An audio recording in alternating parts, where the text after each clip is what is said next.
wife and I, we were in Hawaii just a little bit ago. And while we were there, we were doing some trainings. We were doing a fast track training. Mike Driggers was there with his wife, Gabby, and we were out there. And the fun part about it, the fun part about it was, as we were at training, we had heard that there was a wonderful market where you could go and find really fun Hawaiian things. And I said, sweetheart, go out and have fun at the market and get me something fun. And I didn't have anything tied to that. I had no idea what she was going to do. But she went to the market and she brought home this ukulele. And brought it back to me.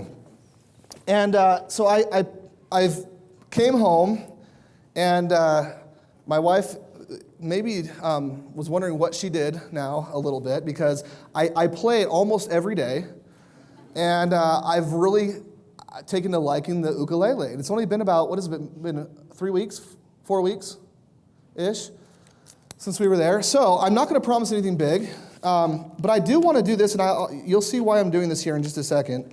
Does anyone like the Beatles? All right. Yeah, could I have someone hold this for me? You know what, actually, if you don't mind, I'm sorry, thank you. Ezra, will you come here for a second? Everyone, this is my son. He's just going to hold this for me. And if you will also at the same time, hold this. Is this on? Yes, it is. Hold this right here. Now, don't judge, okay? There is a reason, no matter how bad this turns out, there's a reason I'm doing it, so. All right. And I'm not going to do the chord progressions very well, but we'll go slowly here, okay? Can you hear that? If I fell in love with you, would you promise to be true and help me understand? 'Cause I've been in love before, and I found that love was more than just holding hands. If I give my heart to you, I must be sure from the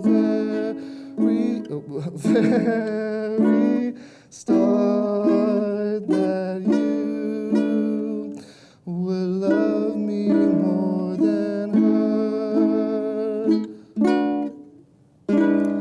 I'm not going to take you through the rest of that, but there you go. Thank you very much.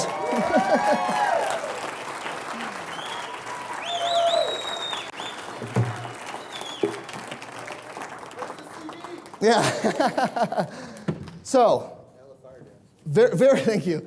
Not very good yet. I will get there. A lot more practice will happen. But I wanted to do that. I went back and forth. Do I want to? Do I not? I don't feel extremely comfortable doing that yet. But I wanted to do it anyway. Why? It's out of your comfort zone. Stretch. Okay, it's a stretch. It's out of my comfort zone. Why else? That's how you grow. I can see them. I mean, that was perfect right away feedback. I knew exactly what I did wrong, right? I mean, I know. Maybe some of you don't sometimes, but I know what I did wrong. I could hear it. Yeah, go ahead. Practice makes perfect. Okay, practice makes perfect. Maybe it brings you joy. You enjoy it. It does. I love to perform. Give your audience your vulnerability. Show my audience my vulnerability. You don't have to be perfect. You don't have to be perfect as an IBD. But what I think that would be very beneficial is if you take what you can do and you run with it. How many of you don't know all of the language that it takes to talk about Strongbrook? How many of you don't know all of the language? The jargon, the real estate, all the answers. My kids don't know it. They're raising their hands. Why does that stop you? Why do you let not knowing some information stop you from sharing what you do know, or at least stop you from sharing your passion? Because at the end of the day, let me be very, very clear. People do not make a decision based on logic and facts. They don't. I just read a very good book that was referred to me by my good friend Kevin Clayson, and it was Start With Why by Simon Sinek. Has anyone read that book? A couple of us? Phenomenal book. In this book by Simon Sinek, he says, look, at the end of the day, when you look at it scientifically, if you look at actually the person's brain, the part of their brain that makes the decision, the part of the brain that actually is engaged when they're making a decision, has nothing to do with the logic. It's not in the same area even. People make decisions based on what? Emotions. What does that even mean? Okay. Can I have a volunteer who's married?